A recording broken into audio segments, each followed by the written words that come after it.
નમસ્કાર નમસ્કાર નમસ્કાર મારા વાલુડાઓ, સ્વાગત છે તમારું આપણી યુટ્યુબ ચેનલ પી ક્લાસીસ. વિદ્યાર્થી મિત્રો, કેવું છે? મજામાં તો તમે નહીં હોય, કેમ કે જેમ જેમ બોર્ડની પરીક્ષા નજીક આવી રહી હશે એમ એમ તમારા દિલની ધડકન લગભગ વધી રહી હશે. પણ વિદ્યાર્થી મિત્રો, ચિંતા કરવાની જરૂર નથી. ચિંતા ન કરશો, ચિંતા કરશો તો કંઈ નહીં થાય. ચિંતા તમે મને આપી દો અને તમારી ચિંતા દૂર કરવાની જવાબદારી હું લઉં છું. હું તમને આ વિડીયોની અંદર ધોરણ 10 વિજ્ઞાન વિષયની અંદર વિભાગ ડી ના મોસ્ટ આઈએમપી પ્રશ્નો આપ્યું. યસ સ્ટુડન્ટ્સ, 2026 બોર્ડ પરીક્ષા આવશે, એમાં 100% કામ લાગશે. અને હા, યાદ રાખજો, 5 વર્ષનો મારી પાસે એક્સપિરિયન્સ છે. 5 વર્ષથી વિજ્ઞાન સતત ભણાવું છું. અને વિશ્વાસ ન હોય તો તમારી જ્યારે પ્રથમ પરીક્ષા હતી ત્યારે પણ મેં તમને મોસ્ટ આઈએમપી પ્રશ્નો આપ્યા હતા. દ્વિતીય પરીક્ષામાં પણ આપ્યા હતા. અને આ આપણી લાસ્ટ એક્ઝામ છે, આની અંદર પણ આપણે હલ્લા બોલવાના છે. જેટલી તાકાત હોય લડી રહેવાનું છે, બાકા ઝીકી કરી દેવાની છે. ચાલો તો વિડીયોની શરૂઆત. વિભાગ ડી વિજ્ઞાન ધોરણ 10 મોસ્ટ આઈએમપી પ્રશ્નો 20 માંથી 20 આપણા પાક્કા આવવા જોઈએ. યસ, તો જુઓ, બોર્ડની બ્લુપ્રિન્ટ પ્રમાણે તમને સમજાવી દઉં એકવાર. તો વિભાગ ડી ની અંદર તમને ટોટલ 47, 48, 49, 50, 51, 52, 53, 54 ટોટલ 8 પ્રશ્નો પૂછવામાં આવે છે. તો જો પ્રશ્ન નંબર 27, પ્રશ્ન નંબર 47 અને 48 છે એ પ્રકરણ નંબર 2 માંથી આવે છે, એસિડ બેઝ 4 માંથી. પછી પ્રશ્ન નંબર 49 પ્રકરણ નંબર 4 કાર્બન અને તેના સંયોજન. પ્રશ્ન નંબર 50, 50 અને 51 પ્રકરણ 5 જૈવિક ક્રિયાઓમાંથી આવે છે. ત્યાર પછી પ્રકરણ નંબર 52 જે તમારા માનવ આંખ અને રંગબેરંગી દુનિયા મતલબ 10મા પ્રકરણમાંથી આવે છે. પ્રશ્ન નંબર 53 વિદ્યુત પ્રવાહની ચુંબકીય અસર 12મું ચેપ્ટર. અને પ્રશ્ન નંબર 54 આપણું પર્યાવરણ 13મા ચેપ્ટરમાંથી આવે છે. ટોટલ 8 પ્રશ્નો તમને આપવામાં આવે છે. અને તમને અને મને આખા બધાને ખબર છે કે 8 માંથી આપણે માત્ર લખવાના છે કેટલા? 5 પ્રશ્નો લખવાના છે. એક પ્રશ્નના 4 ગુણ છે, તમને ખ્યાલ જ છે. તમે 5 લખશો એટલે 4 × 5 = 20 થઈ જવાના છે. ઓકે સ્ટુડન્ટ, હવે તમને મેં ઘણી વખત કીધું છે, આજે પણ કહું છું, એવા જ પ્રકરણને સૌથી પહેલા કરો જેમાંથી સૌથી વધુ પૂછાતું હોય, વધારે પ્રશ્નો પૂછાતા હોય, વધારે વેટેજ હોય. એ વિડીયો ન જોયો હોય તો એકવાર જોઈ લો. લાસ્ટ વિડીયોમાં મેં તમને બ્લુપ્રિન્ટ સમજાવી દીધી છે. ઓકે, તો અહીંયા હું તમને કહી દઉં સ્ટુડન્ટ્સ, સૌથી પહેલા તમારે પ્રકરણ નંબર 2 ને પકડવું જોઈએ, કારણ કે એમાંથી 4 ગુણના 2 આવવાના છે. જુઓ, ત્યાર પછી કાર્બન અને તેના સંયોજનને રહેવા દેજો. પણ ચેપ્ટર નંબર 15 ને ચેપ્ટર નંબર 5 ને સૌથી પહેલા બીજા નંબર પર વાંચો, જૈવિક ક્રિયા, કેમ કે એમાંથી પણ 2 આવે છે. જુઓ, 1, 2, પછી આ 3, એટલે કે આ 4 તો તમારી જગ્યા 5 લખવાના છે, તો તમારે 2 પ્રકરણમાંથી 4 થઈ જવાના છે. એટલે આના પર સૌથી વધારે ધ્યાન આપજો, વધુ મહેનત કરજો, વધારે તૈયારી કરજો. ઓકે, અને ત્યાર પછી તમે ચેપ્ટર નંબર 13 લઈ લો તો એ વાંધો આવતો નથી. એ તો ભાઈ તમારા ડિપેન્ડ કરે છે. ઓકે, તો ચાલો હવે મોસ્ટ આઈએમપી ચેપ્ટર વાઇઝ આપણે આઈએમપી પ્રશ્નો તરફ જઈએ. વ્યવસ્થિત દીજો, 5 વર્ષ એક્સપિરિયન્સના આધારે આઈએમપી આપીશ. જબરદસ્ત, 100% પૂછાશે, એની ગેરંટી આપી દઈશ. ઓકે, તો ચલો શરૂઆત કરીએ. સ્ટુડન્ટ્સ, એસિડ બેઝ અને 4 ગુણના 2 પ્રશ્નો આવવાના છે. તો એમાંથી આઈએમપી જોવો, આ વર્ષે કંઈક નવા આવ્યા છે, જોઈ લો. હું વ્યવસ્થિત એનાલિસિસ કરીને લાવ્યો છું. બોર્ડ પરીક્ષાના છેલ્લા 5 પેપર જે આવે છે આપણી જોડે, જે સાડા મિત્ર એપ્લિકેશન છે તેની અંદર પણ છે જ. તો સ્ટુડન્ટ, એના આધારે એનાલિસિસ કરીને હું તમારી સામે રજૂ થયો છું, એટલે ધ્યાનથી જોજો. જો સૌથી પહેલા જે પ્રશ્ન છે જેનું નામ છે વિરંજન પાવડરની બનાવટ રાસાયણિક પ્રક્રિયા દ્વારા સમજાવો અને એના ઉપયોગો જણાવો. આ પ્રશ્ન પૂછાઈ શકે છે. ત્યાર પછી આગળ જુઓ, દાનાદાર ઝીંકની મધ સલ્ફ્યુરિક એસિડ સાથેની પ્રક્રિયા દર્શાવતા પ્રયોગનું આકૃતિ સાથે વર્ણન કરો. ઝીંકની સોડિયમ હાઇડ્રોક્સાઇડ સાથેની પ્રક્રિયાનું સમીકરણ લખો. દેખો સ્ટુડન્ટ, એક ક્લિયર વાત કહું તમને, આ જે પ્રશ્ન છે ને, પ્રશ્ન નંબર 2, એક એસિડ બેઝ અને ક્ષાર ચેપ્ટર માંથી સૌથી મોસ્ટ ઇમ્પોર્ટન્ટ પ્રશ્ન કહેવાય આ પ્રશ્ન. અને આ જે બોર્ડ છે ને, આ બોર્ડે આ પ્રશ્ન અત્યાર સુધી લગભગ 2 થી 3 વખત પૂછ્યો છે, પરંતુ અમુક વખત આ પ્રશ્ન નહીં પૂછવામાં આવતો. એનું એક કારણ છે. છેલ્લા 2 કે 3 વર્ષથી આ પ્રશ્ન નહીં આવતો, કારણ કે આ પ્રશ્ન થોડોક લોંગ છે. આકૃતિ પણ દોરવી પડે, પછી પદ્ધતિ પણ લખવી પડે, અને એના પ્રશ્નોના જવાબ પણ આપવા પડે અવલોકન કરીને. આ પ્રશ્ન જે છે ને એ 2 થી 3 વર્ષ સુધી અજ્ઞા પૂછાયો નથી. એટલે આ વખતે પૂછાવાની 100% ગેરંટી છે. આ પ્રશ્ન દાણાદાર ઝીંક વાળો પ્રશ્ન પૂછાવાની આ વર્ષે 100% ગેરંટી છે. અને હું 5 સ્ટાર આપી જ શકું છું, અને હું તો આપી જ દઈશ. એટલે મને વિશ્વાસ છે કે આ પ્રશ્ન પૂછાવાનો છે આ વર્ષે. જો આ પ્રશ્ન જ આવવાનો છે, જોવું જ મને અંદરથી એવું લાગે છે. કેમ કે આઈએમપી છે, છેલ્લા 3 થી 4 વર્ષ પૂછાયો નહીં, 2-3 વર્ષ તો દેખાયો જ નથી, એટલે પૂછાઈ શકે છે. ત્યાર પછી રસોડામાં તમારી મમ્મી કરકરા પકોડા કે કેક બનાવવા માટે કયું રસાયણ વાપરે છે, તેનું નામ લખી તેની બનાવટ રાસાયણિક સમીકરણ સાથે સમજાવો. આ તમારું બેકિંગ સોડા છે. સ્ટુડન્ટ્સ યાદ રાખજો, વિજ્ઞાનનું પેપર છે. કોઈ દિવસ તમને બેઠું નહીં પૂછે, એવું નહીં પૂછી નાખે. બેકિંગ સોડા વિશે લખો, બેકિંગ સોડા વિશે ટૂંક નોંધ લખો. તમને આવી રીતે એક કેસ આપશે, અને કેસ આપીને તમને પૂછશે. કેસ કેવો છે જોવો, કે રસોડામાં તમારી મમ્મી કરકોડા, એટલે આપણા ઘરે જે મમ્મી છે રસોડા, તો રસોડામાં જે પકોડા બનાવે, ભજીયા બનાવે, ગમે તે બનાવે, એમાં કે કયું રસાયણ વાપરે છે, એટલે ભજીયા બનાવવામાં કયું રસાયણ વાપરે છે તેનું નામ લખી તેની બનાવટ રાસાયણિક સમીકરણ લખો. તમારી ટેક્સ્ટ બુકમાં 2 રસાયણ છે જે વપરાય. એક છે ખાવાનો સોડા, એક છે ધોવાનો સોડા. ધોવાનો સોડા તો કપડા ધોવા માટે વપરાય ને, તો આ તમારો બેકિંગ સોડા છે, ઇન શોર્ટ ખાવાનો સોડા છે. આ પ્રશ્ન જોઈ લેજો. ઓકે. ત્યાર પછી પ્લાસ્ટર ઓફ પેરિસ, પીઓપી ની બનાવટ અને ઉપયોગો લખો. આ પણ ઘણી વાર પૂછાયો છે, આ પણ પૂછાઈ શકે છે ફરીથી.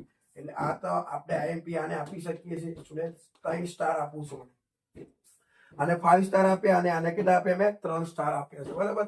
વિરંજન પાવડર તમારે કરવાના તો આ બધા જ, પણ મને જે લાગે છે હું તમારી સામે એનાલિસિસ કરીને કહું છું. હવે આગળ જોવો. નંબર 5, મનુષ્યના પાચન તંત્રમાં પીએચ નું મહત્વ સમજાવો.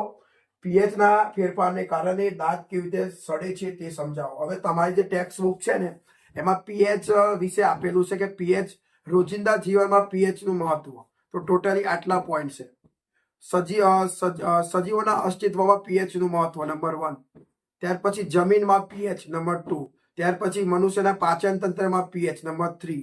પછી મનુષ્યના દાંતમાં પીએચ નું મહત્વ નંબર 4. અને વનસ્પતિમાં પીએચ નું મહત્વ નંબર 5. 5 છે સ્ટુડન્ટ્સ. હું તમને એનાલિસિસ કરીને કહું. આ જે બંને પોઈન્ટ છે ને, બંને બહુ ઇમ્પોર્ટન્ટ છે. મનુષ્યના પાચન તંત્રમાં આની કિંમત બહુ, વેલ્યુ બહુ છે આ દુનિયામાં, આ પીએચ નું. અને પીએચ ના ફેરફારને કારણે દાંત કેવી રીતે સડે છે. આ દેખો, હું તમને એટલું જ કહું ને, તો આ બંને પ્રશ્ન પૂછાઈ શકે છે.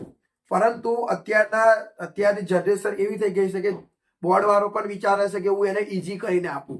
તો આ બંને જો પૂછાય ને, તો એ હાર્ડ કહેવાય. એટલે એક કામ થઈ શકે, તમને એ વ્યક્તિ પેપર વાળો આ બંનેમાંથી એક આપી દે.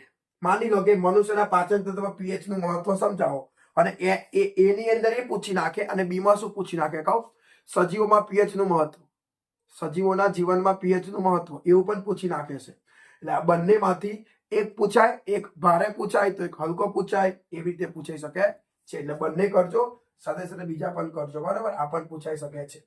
ત્યાર પછી સોડિયમ હાઇડ્રોક્સાઇડ NaOH ના ઉત્પાદન માટે ક્લોરોઆલ્કલી પદ્ધતિ સમજાવી, મળતી નિપજોના ઉપયોગો જણાવો. આ પ્રશ્ન હવે હું તમને કહી દઉં કે તમે જે ચેપ્ટર ભણો છો એસિડ, બેઝ અને ક્ષાર, જ્યારે તમે એસિડ ને પૂરું કરો છો, બેઝ ને પૂરું કરો છો, ત્યાર પછી તમે ચેપ્ટરના એન્ડમાં આવો છો ક્ષાર પર, ત્યારે એવું અંદર લખેલું છે કે ક્ષાર બનાવવા માટે કયા કયા રસાયણ વપરાય છે. તો એમાં એક છે સોડિયમ હાઇડ્રોક્સાઇડ, એક છે તમારો વિરંજન પાવડર, પછી એક જે તમારો છે એ જે ધોવાનો સોડા, એક છે ખાવાનો સોડા. તો સ્ટુડન્ટ્સ વિરંજન પાવડર ઘણી વાર પૂછાઈ ગયો, ધોવાનો સોડા, ખાવાનો સોડા ઘણી વાર પૂછાઈ ગયો. તો આ વર્ષે એવું બની શકે કે આ પ્રશ્ન પૂછાઈ શકે. ક્લોર આલ્કલી પદ્ધતિ, આને હું તમારા માટે 5 નહીં પણ 4 સ્ટાર આપી શકું છું. આ પ્રશ્ન આ વર્ષે પૂછાઈ શકે છે. અત્યાર સુધી બોર્ડમાં એક જ વાર પૂછાયો છે, આ વર્ષે પૂછાઈ શકે છે. ઓકે સ્ટુડન્ટ્સ, તો આટલા પ્રશ્નો છે. આ ચેપ્ટરમાંથી 2 પ્રશ્નો આવવાના છે, એટલે હજુ મેં બીજા તમારા માટે કાઢ્યા છે, એ પણ આપણે એકવાર જોઈ લઈએ. સ્ટુડન્ટ્સ, હવે આગળ જોઈએ તો હવે આનાથી બીજા 3 ક્વેશ્ચન બીજા છે. નંબર 7, પીએચ માપક્રમ વિશે ટૂંક નોંધ લખો અને સજીવોના અસ્તિત્વમાં પીએચ નું મહત્વ. યસ, આ જે થિયરી છે ને પીએચ માપક્રમ, આ થિયરી તમને 2 ગુણમાં પૂછાઈ શકે એવી છે કે પીએચ નું માપક્રમ કેવી રીતે બને છે એમ. પરંતુ આ થિયરી ડાયરેક્ટલી 4 ગુણમાં નહીં પૂછાય. યાદ રાખજો, આ થિયરીની સાથે સાથે અહીંયા પાછળ કંઈક ને કંઈક લખેલું હશે, બીજું પણ ઓપ્શન આપેલો હશે, એના પણ 2 ગુણ હશે, એટલે 2 ને 2 4 થઈ ગયા. પીએચ માપક્રમ વિશે ટૂંક નોંધ લખો, આ એક પૂછાય. અને એની પાછળ એવું પણ પૂછી નાખે કે સજીવોના અસ્તિત્વમાં પીએચ નું મહત્વ, અથવા જમીનમાં પીએચ નું મહત્વ, અથવા મનુષ્યના પાચન તંત્રમાં પીએચ નું મહત્વ, એવું ગમે તે પૂછી શકે છે. યાદ રાખજો. ઓકે, ત્યાર પછી આ એ અને બી આવી રીતે પણ પૂછાય છે. 2 વર્ષથી એવું પૂછાય છે કે 4 ગુણની અંદર એ લોકો એ અને બી એમ પેટા પ્રકાર પાડ નાખે છે, અને એના 2 ગુણ અને બી ના પણ 2 ગુણ, એમ 2 ને 2 4 ગુણના પણ પૂછી શકે છે. બરાબર, એમ 2 ભેગા કરીને પણ 4 કમ્બાઈનમાં પૂછી શકે. એની અંદર પૂછ્યું તટસ્થીકરણ પ્રક્રિયા 2 ઉદાહરણ સાથે સમજાવો, આવું પૂછી શકે. એસિડ અને બેઝના સામાન્ય ગુણધર્મો સમજાવો. આ તો તમારી ટેક્સ્ટ બુકનો સૌથી પહેલો પ્રશ્ન છે કે એસિડ સ્વાદે ખાટા હોય છે, બેઝ સ્વાદે તુરા હોય છે. એસિડ ભૂરા લીટમસ પત્થરને લાલ બનાવે છે, બેઝ લાલ લીટમસ પત્થરને ભૂરું બનાવે છે. આ બધું તમને આવડે જ છે, એ પૂછી શકે. અને છેલ્લો ટૂંક નોંધ લખો, ધોવાનો સોડા.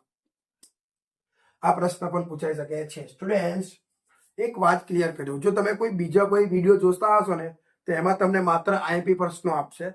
મારી પાસે ઓલરેડી આ બધા જ પ્રશ્નો લખેલા છે. યસ, જો તમને આ વિડીયો ગમે, જો તમે આ વિડીયોના નીચે જઈને કમેન્ટ કરશો કે સર અમને આના આન્સર આપો, તો હું તમારા માટે 100% આ દરેક પ્રશ્નો લખેલા છે મારી પાસે, એની પીડીએફ બનાવીને વિડીયોના ડિસ્ક્રિપ્શનમાં 100% હું મૂકીશ. પણ એના માટે કન્ડિશન શું કે તમારે કમેન્ટ કરવાની કે સર જો તમારે જોતા હોય તો હું 100% તમને આપવા તૈયાર છું. તો ચલો હવે આપણે ચેપ્ટર નંબર 4 કાર્બન અને તેના સંયોજનના પણ આઈએમપી પ્રશ્નો જોઈ લઈએ. હવે ચેપ્ટર નંબર 4 કાર્બન અને તેના સંયોજન. મારી તમને બધાને એક રિક્વેસ્ટ છે, જો તમને આ ચેપ્ટર નથી આવડતું અથવા તમે ભણ્યા છો પણ તમને ડાઉટ છે, તો હું તમારા માટે એક વસ્તુ લાવ્યો છું. યસ સ્ટુડન્ટ્સ, મેં આ ચેપ્ટર યુટ્યુબ પર આખું બનાવ્યું છે. યસ, મેં એના અત્યાર સુધી 15 ભાગ બનાવ્યા છે, અને 15 ભાગમાં આખું ચેપ્ટર એકદમ ડિટેલમાં કવર કર્યું છે. તમે એ પ્લેલિસ્ટ જોવા, 100% તમને એમાં સમજણ પડી જશે, બધું તમને આવડી જશે. ફટાફટ જોશો તોય સમજણ પડી જશે. આપણે એના આઈએમપી પ્રશ્નો જોઈએ. ડાયરેક્ટલી આઈએમપી જોતા હોય તો આ રહ્યા તમારા સામે. નંબર 1, એસ્ટરીકરણ પ્રક્રિયા ઉદાહરણ આપી સમજાવો. આ તમને પૂછી શકે. યોગશીલ પ્રક્રિયા એટલે શું, ઉદાહરણ આપી સમજાવો. આ પ્રશ્ન પૂછાઈ શકે છે, અને આપણે 5 સ્ટાર આપી શકીએ છીએ. ત્યાર પછી સાબુ અને પ્રક્ષાલકમાં રહેલા ક્રિયાશીલ આયોનિક સમૂહ જણાવી સાબુની સફાઈ ક્રિયાવિધિ સમજાવો. આ પ્રશ્ન 100% પૂછાશે. મેં તમને પેલું કીધું ને આગળ, દાણાદાર ઝીંક વાળો કે પૂછાશે એમ આમાં આ પૂછાઈ શકે છે. ઓકે, યાદ રાખજો.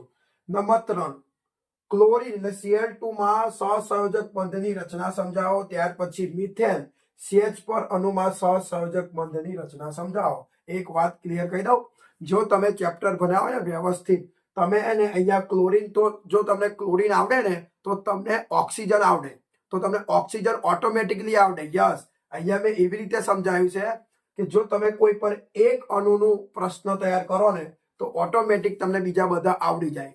ખાલી તમારે બદલવાનું જ હોય છે. જ્યાં ક્લોરીન હોય એ ઓક્સિજન આવી જાય, જ્યાં H હોય એ Cl આવી જાય. યસ સ્ટુડન્ટ, જબરદસ્ત વ્યવસ્થિત બનાવ્યું છે, વિશ્વાસ રાખો. ન વિશ્વાસ હોય તો જોવા આવડી જ જશે. ત્યાર પછી મિથેનમાં, ઓકે, ત્યાર પછી બંધારણીય સમઘટકતા એટલે શું, પેન્ટેનના સમઘટકો જણાવી તેના બંધારણીય સૂત્રો જણાવો. તમને અહીંયા પેન્ટેનની જગ્યાએ બ્યુટેન પણ પૂછી શકે. આ પ્રશ્ન પણ પૂછાઈ શકે છે. અને હા, જો આવો પ્રશ્ન આવે તો જોરદાર મજા આવી જાય. મજા આવી જાય જો 5મો નંબરનો પ્રશ્ન પૂછાઈ જાય તો નીચે દર્શાવેલ સંયોજનના બંધારણના નામ બંધારણ દોરો. કાંઈ નહીં કરવાનું. નંબર 1 2 3 4 આપ્યા છે, દરેકનો 1 માર્ક છે. તમારે માત્ર ને માત્ર આનું બંધારણ સૂત્ર લખવાનું છે કે મિથેનોલનું બંધારણ સૂત્ર શું થાય. બસ આટલું જ કરવાનું છે. શું થાય? HCHO. પેન્ટાઇનનું શું થાય? પેન્ટાઇનનું શું થાય? પેન્ટાઇન આઈન એટલે પેન્ટાઇન. CH3CH ગમે તે થઈ શકે, આપણે આગળ લગાવીએ. ચલો ઓકે, તો શું થશે? CH3CH2 CH3. ઓકે, આ એનું બંધારણ સૂત્ર થાય છે. મિથેનોઇક એસિડ HCOOH, આ તો સિમ્પલ છે. અને બ્રોમોબ્યુટેન CH3CH2CH2CH2Br, સિમ્પલ છે. ખાલી જો આ પ્રશ્ન પૂછાય ને તો તમારે ઓછા ટાઈમ ઓછા માર્ક્સમાં પ્રશ્ન પૂરો થઈ જાય, ટાઈમ વધે. આ પ્રશ્ન પૂછાય તો કેટલી મજા આવે, કેટલી મજા આવે, કેટલી મજા આવે. 5 સ્ટાર. બરાબર સ્ટુડન્ટ્સ, તો આ પ્રકરણમાંથી હું તમને આટલા IMP આપું છું. અને એક પ્રશ્ન હું તમને જસ્ટ મારા અંદરથી કહું છું કે હાઇડ્રોકાર્બન એટલે શું, તેના પ્રકાર જણાવો. આ તમે તૈયાર કરી દઈને જજો. હાઇડ્રોકાર્બન એટલે શું અને તેના પ્રકાર. સંતૃપ્ત હાઇડ્રોકાર્બન ને અસંતૃપ્ત હાઇડ્રોકાર્બન. ઓકે, આ એક વાર વાંચી લેજો. ઓકે સ્ટુડન્ટ્સ, તો આ પ્રકરણમાંથી આટલા IMP આપ્યા છે. હવે આપણે આગળ જઈએ ચેપ્ટર નંબર 5, જૈવિક ક્રિયાઓ. ઓકે સ્ટુડન્ટ્સ, ચલો હવે આપણે આગળ વધીએ. તમે એવું વિચારતા હશો કે કપડાં કેમ બદલાઈ ગયા. એના માટે સોરી, કેમ કે હવે આ જે વિડીયો છે ને એ હું બીજા દિવસ શૂટ કરી રહ્યો છું. ગઈકાલે મેં ઓનલી 2 ચેપ્ટર શૂટ કર્યા, હવે આજે આ ચેપ્ટરને શૂટ કરું છું. ઓકે, તો જુઓ ચેપ્ટર નંબર 5, જૈવિક ક્રિયાઓ, જે તમારા માટે મોસ્ટ IMP ચેપ્ટર કહેવાય. આ કરવું જ પડે. જે તમારે પાસ થવું હોય કે ટકા લાવવા હોય કે ગમે તે, તમારે આ ચેપ્ટર કરવું જ પડશે. એના વગર કોઈ ઓપ્શન નથી. તો સ્ટુડન્ટ જુઓ, એના માટે સૌથી પહેલો પ્રશ્ન, મનુષ્યનું પાચન તંત્ર. આ પ્રશ્ન તો એટલો ઇમ્પોર્ટન્ટ છે, 200% ઇમ્પોર્ટન્ટ છે. આ પ્રશ્ન તો જ્યારે હું ભણતો હતો ને, હું લગભગ 7 કે 8 વર્ષ પહેલા ભણતો હતો 10મા ધોરણમાં, ત્યારે પણ આ પ્રશ્ન પૂછાતો હતો. બોલો, એટલો IMP પ્રશ્ન છે. સમજ્યા? પેલા અમારી ટેક્સ્ટ બુક અલગ હતી, પણ આ પ્રકરણ તો એમાં હતું જ. તમારી ટેક્સ્ટ બુક આખી ચેન્જ થઈ ગઈ છે, પણ હજુ પ્રકરણ છે. ઓકે, તો દેખો પ્રશ્ન છે કે મનુષ્યના પાચન તંત્રે નામ નિર્દેશન વાળી આકૃતિ દોરી. આકૃતિ દોરી નાના આંતરડાની થતી પાચન ક્રિયા વર્ણવો. યસ સ્ટુડન્ટ્સ, અહીંયા એક વાત યાદ રાખજો મારી, કે આ મનુષ્યનું પાચન તંત્ર છે ને, એને તમારે આખું તૈયાર કરવું પડશે. આખું કેમ? કેમ કે કોઈ નક્કી ના હોય. તમને એ લોકો એવું પણ પૂછી શકે કે નાના આંતરડાની પાચન ક્રિયા સમજાવો, અથવા એવું પણ પૂછીને કે મનુષ્યની પાચન તંત્રમાં આવતા દરેક અંગો વિશે ટૂંકમાં માહિતી આપો. તો દરેક વસ્તુ વિશે તમારે ટૂંકમાં લખવાનું. જેમ કે અંદર હોય ને લાળ રસ હોય, અન્નનળી હોય, જઠર હોય, સ્વાદુપિંડ હોય, દરેક વિશે થોડું થોડું તમારે લખવું પડે. એવી રીતે પણ પૂછાય છે. અથવા એવું પણ પૂછે કે નાના આંતરડામાં હાઇડ્રોક્લોરિક એસિડની શું વિશેષતા છે, એવું પણ પૂછે. તો તમારે આખો તૈયાર કરવાનો રહેશે. ઓકે, ત્યાર પછી આ પ્રશ્ન IMP છે. અમીબામાં પોષણ ક્રિયા આકૃતિ દોરી સમજાવો. તમારે અમીબાની પેલી 4 આકૃતિ દોરવાની અને બધાથી પોષણ ક્રિયા દર્શાવવાની. તો આ પ્રશ્ન પણ પૂછાઈ શકે છે, સમજી લેજો. અને આને હું 5 સ્ટાર આપવા તૈયાર છું. યાદ રાખજો, આપણે 5 સ્ટાર અને આપી જ લઈશું આ વખતે, કે ભાઈ પૂછાય જ છે, એવું જ છે એટલા માટે. ઓકે, ત્યાર પછી ઉત્સર્જન તંત્ર એટલે શું? મનુષ્યના ઉત્સર્જન તંત્રની આકૃતિ દોરી સમજાવો. આ પ્રશ્ન પણ પૂછાઈ શકે. આ બધા IMP પ્રશ્નો જ છે, તમારા દરેક ને દરેક કરવાના જ રહેશે. એવું ના વિચારતા કે સર આ કરું ને, એ બધા કરજો. બધા IMP પ્રશ્નો જ કાઢ્યા છે, પેપરને એનાલિસિસ કરીને. ઓકે, તો આ પણ 5 સ્ટાર લઈ સાહેબ. ચલો આને આપણે 4 સ્ટાર આપીએ. ઓકે, કેમ કે અમીબા એ ગયા વર્ષે પૂછાઈ ગયું છે એટલા માટે. ત્યાર પછી ચોથો પ્રશ્ન તમને આવી રીતે પૂછાય તો તમને મેં કીધું જ છે કે તમને પેટા પ્રકારમાં પૂછી શકે. એના 2 માર્ક્સ અને બીના 2 માર્ક્સ, એમ ટોટલ 4 ગુણમાં પૂછી શકે. પ્રકાશ સંશ્લેષણ એટલે શું? પ્રકાશ સંશ્લેષણનું સંતુલિત રાસાયણિક સમીકરણ લખો. પેલું જે આવે એ લખવાનું. અને ખુલ્લા વાયુરંધ્ર અને બંધ વાયુરંધ્ર વચ્ચેની માત્ર નામ નિર્દેશન વાળી આકૃતિ દોરો. એક તમને લખવાનું પૂછે અને એકમાં આકૃતિ પૂછે. આ પ્રશ્ન પણ પૂછાઈ શકે. આવી રીતે તૈયારી કરી દેજો. અને ત્યાર પછી નંબર 5, સ્વયંપોષી પોષણ અને વિષમપોષી પોષણ વચ્ચેનો શું તફાવત છે? આ પૂછાઈ શકે. મૂત્રપિંડ નલિકાની સંરચના દર્શાવતી નામ નિર્દેશન વાળી આકૃતિ દોરો. આ બંને સિમિલર રાખે ને તમને તો આ બંને પૂછાઈ શકે. આપણે આ પ્રશ્નને આપીશું 5-3 આપીશ. કેટલા આપીશું? 5-3 આપું છું. ઓકે ચલો સ્ટુડન્ટ્સ, હવે આપણે બીજા પણ પ્રશ્ન છે એના પણ આગળ વધી જઈશું. સ્ટુડન્ટ્સ બીજા પ્રશ્ન જોઈ લો એકવાર.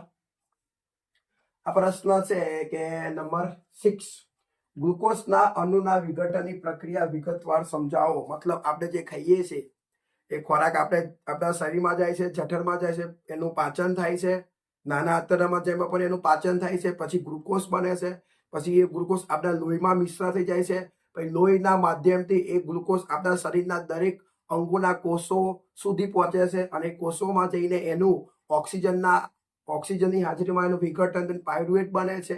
પછી પાયરુવેટમાંથી આપણને શક્તિ મળે છે. આ બધું એમાં આવે. તો આ પ્રશ્ન પણ પૂછાયો નથી પણ પૂછાઈ શકે છે. ઓકે, આ પ્રશ્ન 7 નંબરનો પ્રશ્ન છે ને એને હું કેટલા સ્ટાર આપીશ કહું?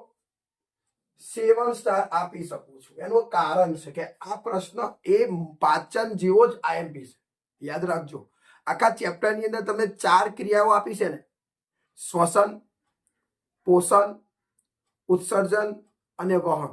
તો એમાં દેખો પાચન તો ઇમ્પોર્ટન્ટ ખરું જ 100%, ઉત્સર્જન એ ઇમ્પોર્ટન્ટ કહેવાય 100% અને વહન પણ ઇમ્પોર્ટન્ટ કહેવાય.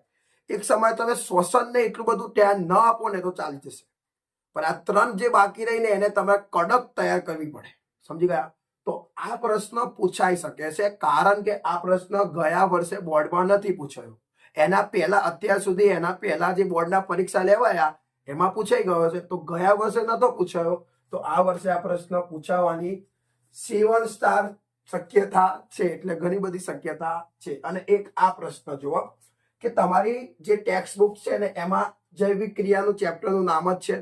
તો આવું પણ પૂછી શકે કે જૈવિક ક્રિયાઓ એટલે શું? દરેક વિશે ટૂંકમાં માહિતી આપો. તો તમારે સૌથી પહેલા આ પ્રશ્નમાં જૈવિક ક્રિયાની વ્યાખ્યા લખવાની કે બધા સજીવો દ્વારા કરવામાં આવતી મુખ્ય ક્રિયાઓ જે સજીવોનું અસ્તિત્વ ટકાવવામાં મદદ કરે છે તેને જૈવિક ક્રિયાઓ કહે છે. ત્યાર પછી તમારે પોષણ વિશે થોડું લખવું પડે, પછી શ્વસન વિશે થોડુંક લખવું પડે, વહન વિશે થોડુંક લખવું પડે અને ઉત્સર્જન વિશે થોડુંક લખવું પડે. તો આ પ્રશ્ન પણ આ વર્ષે પૂછાઈ શકે છે. તો સ્ટુડન્ટ્સ, આ ચેપ્ટરમાંથી માત્ર 8 પ્રશ્નો મેં તમને આપ્યા. આવી રીતે 8 પ્રશ્નો તમારે તૈયાર કરી દેજો. જે તમે ન કર્યા હોય તો કરી દેજો, અથવા તમે તૈયારી કરી હોય તો પણ આને એકવાર નિહાળી લેજો, અથવા ન કરી હોય તો કરી જ દેજો. તમારે 100% પૂછાશે, કેમ કે હું જે આપું છું એ પૂછાવાની શક્યતા 100% વધારે રહે છે. ઓકે, તો ચલો હવે આપણે ચેપ્ટર નંબર 10 માનવ આંખ અને રંગબેરંગી દુનિયાના પણ મોસ્ટ આઈએમપી પ્રશ્નો જોઈએ. વિદ્યાર્થી મિત્રો, હવે આપણે ચેપ્ટર નંબર 10 માનવ આંખ અને રંગબેરંગી દુનિયાના આઈએમપી પ્રશ્નો જોઈશું. તમે વિચારતા હશો કે સર કપડાં કેમ ચેન્જ થઈ જાય છે? તો એનું એક જ કારણ છે સ્ટુડન્ટ્સ કે મારી પાસે ટાઈમ નહીં હોતો, એટલા માટે હું એક જ સાથે શૂટ નહીં કરી શકતો. એટલે હું ધીમે ધીમે ટુકડા વાઇઝ શૂટ કરીને તમારા માટે વિડીયો બનાવું છું. ઓકે, તો ચલો હવે આજે આપણે અહીંયા જુઓ તમે તો 10 માનવ આંખ અને રંગબેરંગી દુનિયા. આમાંથી પણ 4 ગુણનો પ્રશ્ન આવશે. તો આઈએમપી પ્રશ્નો કયા છે તમે જુઓ. નંબર 1 કે છેલ્લી પાટી પર બેઠેલા વિદ્યાર્થીને બ્લેકબોર્ડ પરનું લખાણ વાંચવામાં તકલીફ પડે છે. આ બાળક કઈ ખામીથી પીડાતું હશે? તેનું નિવારણ આકૃતિ સહ સમજાવો. મારી વાતને સમજો. માનવ આંખ અને રંગબેરંગી દુનિયા છે, તો આમાં આંખ વિશે જાણકારી છે. હવે માણસને એટલે કે આપણા બધાને 2 પ્રોબ્લેમ હોઈ શકે. આપણને નજીકનું દેખાતું હોય તો દૂરનું ના દેખાતું હોય, દૂરનું દેખાતું હોય તો નજીકનું ના દેખાતું હોય. તો આ જે બીમારી છે આને લઘુ દ્રષ્ટિની ખામી અને ગુરુ દ્રષ્ટિની ખામી કહેવામાં આવે છે. યાદ રાખો કે નજીકનું દેખાતું હોય બટ દૂરનું ના દેખાતું હોય એને લઘુ દ્રષ્ટિની ખામી કહેવાય, અને દૂરનું દેખાતું હોય બટ નજીકનું ના દેખાતું હોય તો એને ગુરુ દ્રષ્ટિની ખામી કહેવાય. આ ચેપ્ટરમાં મોસ્ટ આઈએમપી આ 2 ક્વેશ્ચન છે, આ 2 પ્રશ્નો છે. લઘુ દ્રષ્ટિની ખામી અને ગુરુ દ્રષ્ટિની ખામી, આ બંને કમ્પ્લીટ રીતે કરજો મારા વાલાઓ. તો જો આજે તમને પૂછ્યું છે બ્લેકબોર્ડ પરનું લખાણ વાંચી શકતો નથી, મતલબ બાળક હોય એ દૂર બેઠો હોય અને બ્લેકબોર્ડ એનાથી દૂર હોય એટલે એને દૂરનું દેખાતું નથી, મતલબ આ લઘુ દ્રષ્ટિની ખામી છે. એક વાત સમજી લો, તમને ડાયરેક્ટલી આવી રીતે પ્રશ્ન નહીં પૂછે લઘુ દ્રષ્ટિની ખામી, કદાચ પૂછી પણ લે પણ એની શક્યતા ઓછી હોય છે. એટલે તમને આવું કઈ ટાસ્ક આપીને જ પૂછી શકે છે કે દૂરનું નથી દેખાતું તો એ કયું, તો લઘુ દ્રષ્ટિની ખામી. તો સ્ટુડન્ટ્સ તમારે આ ક્વેશ્ચન કમ્પ્લીટ કરવાના. એના ટોટલી તમારે 3, દેખો પ્રશ્નમાં ટોટલ 3 વસ્તુ છે. નંબર 1 કે લઘુ દ્રષ્ટિની ખામી કોને કહેવાય, એટલે એની વ્યાખ્યા લખવાની. ત્યાર પછી એ ખામી થવાના કારણો, મતલબ તમારે કારણો લખવાના છે. અને ત્યાર પછી એનું નિવારણ, એટલે એનું સોલ્યુશન શું છે, એને નિવારવું હોય, દૂર કરવું હોય તો શું કરવું, નિવારણ. આ 3 વસ્તુ લખવાની હોય.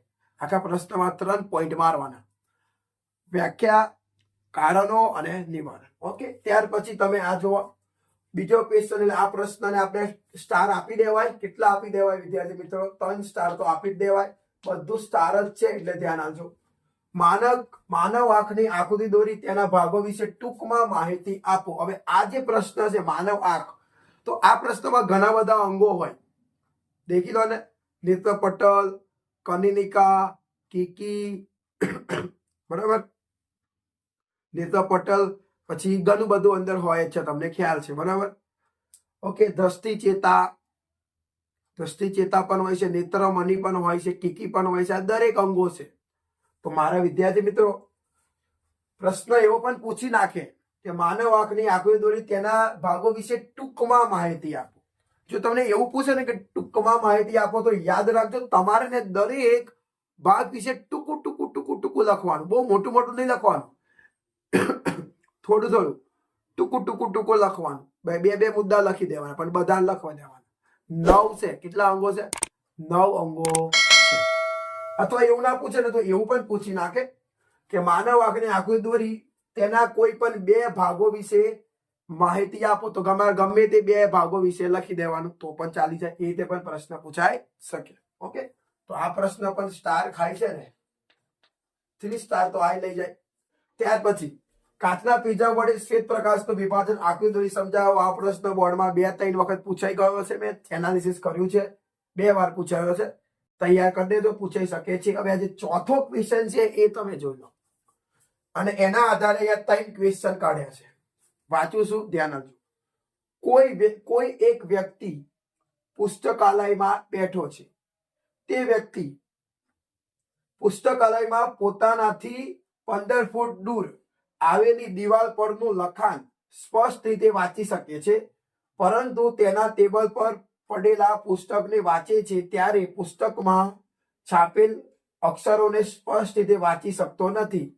દિવાલ પર લખેલું વાંચી શકે છે, પણ એની પાસે જે ચોપડી છે ને, ચોપડીમાં જે લખેલું છે એને વાંચી નથી શકતો. આ ગુરુ દ્રષ્ટિની ખામી છે. આ કઈ ખામી છે મારા પહેલા? આ ગુરુ દ્રષ્ટિની ખામી છે. યાદ રાખજો, આ 2 પ્રશ્ન કમ્પ્લીટ રીતે કરીને જજો. પૂછાશે એટલે પૂછાશે જ. લઘુ દ્રષ્ટિની ખામી અથવા ગુરુ દ્રષ્ટિની ખામી, આ 2 પ્રશ્ન અવશ્ય પૂછાવાના છે. બંનેમાંથી એક તો આવવાનો જ છે, આવે પણ છે, યાદ રાખજો.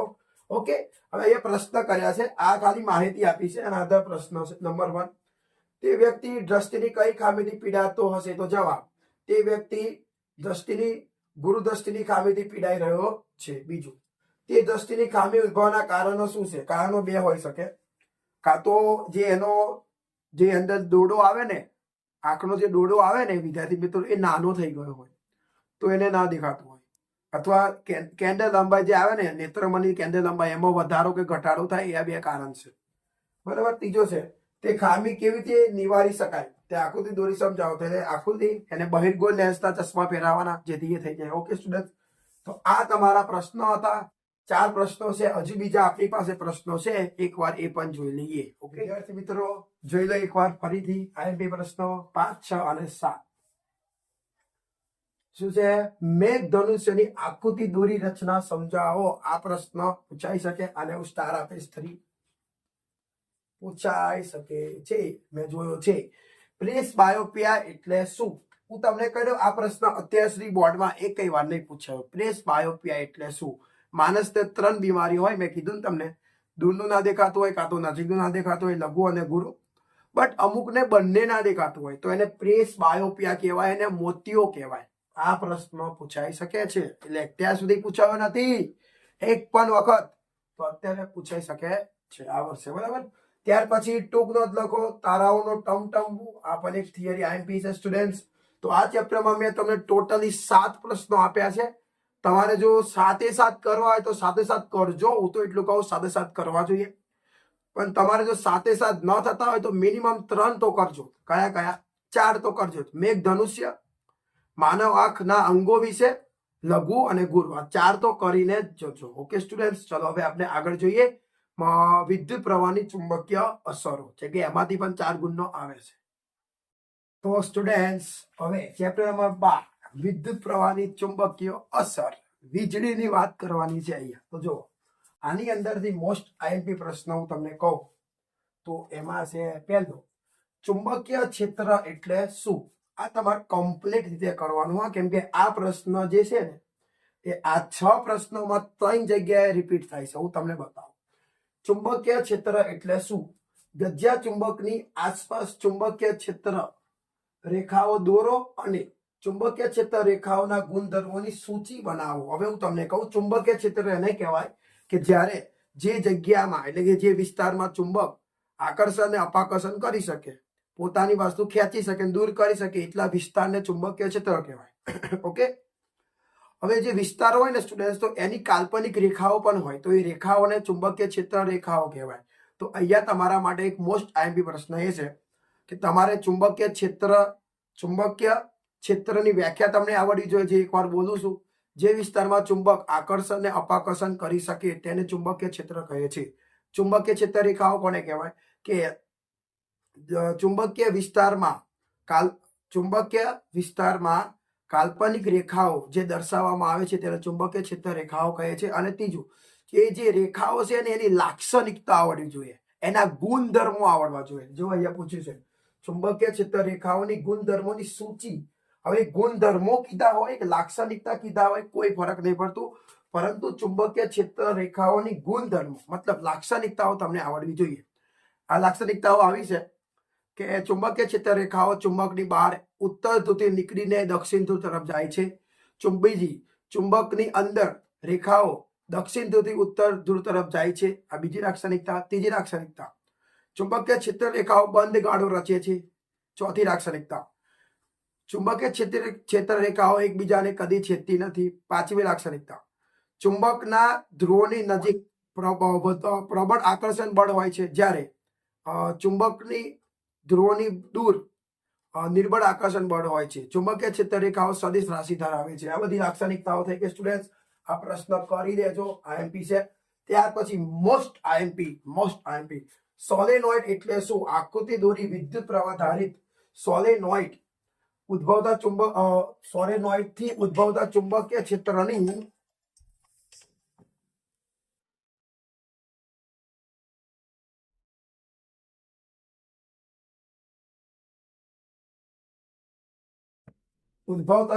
ક્ષેત્રની લાક્ષણિકતાઓ જણાવો. જો અહીંયા ફરીથી પ્રશ્ન આવી ગયો, ચુંબકીય ક્ષેત્રની લાક્ષણિકતા, અને અહીંયા પણ છે ચુંબકીય ક્ષેત્ર રેખાઓની ગુણધર્મોની સૂચિ. આ બધું એક જ ટાઈપનું કહેવાય. ઓકે.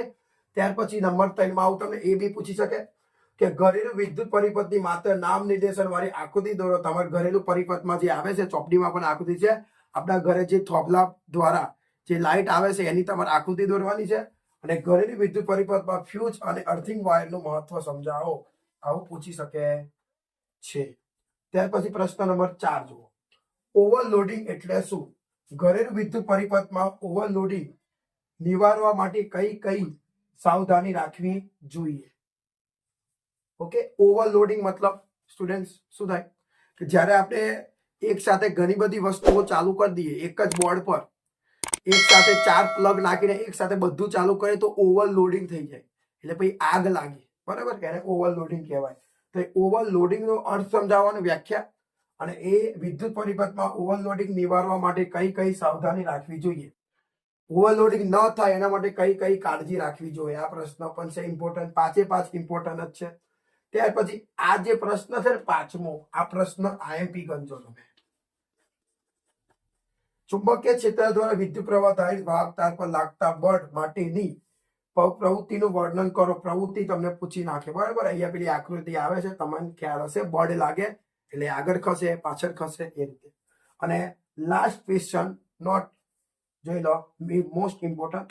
વિદ્યુત પ્રવાહ ધારિત વર્તુળાકાર લૂપ વાયરને આડો વાળી દેવાનો એ ને કારણે ઉદ્ભવતા ચુંબકીય ક્ષેત્ર કયા નિયમને અનુસરે છે? તો જમણા હાથના અંગૂઠાના નિયમને અનુસરે છે.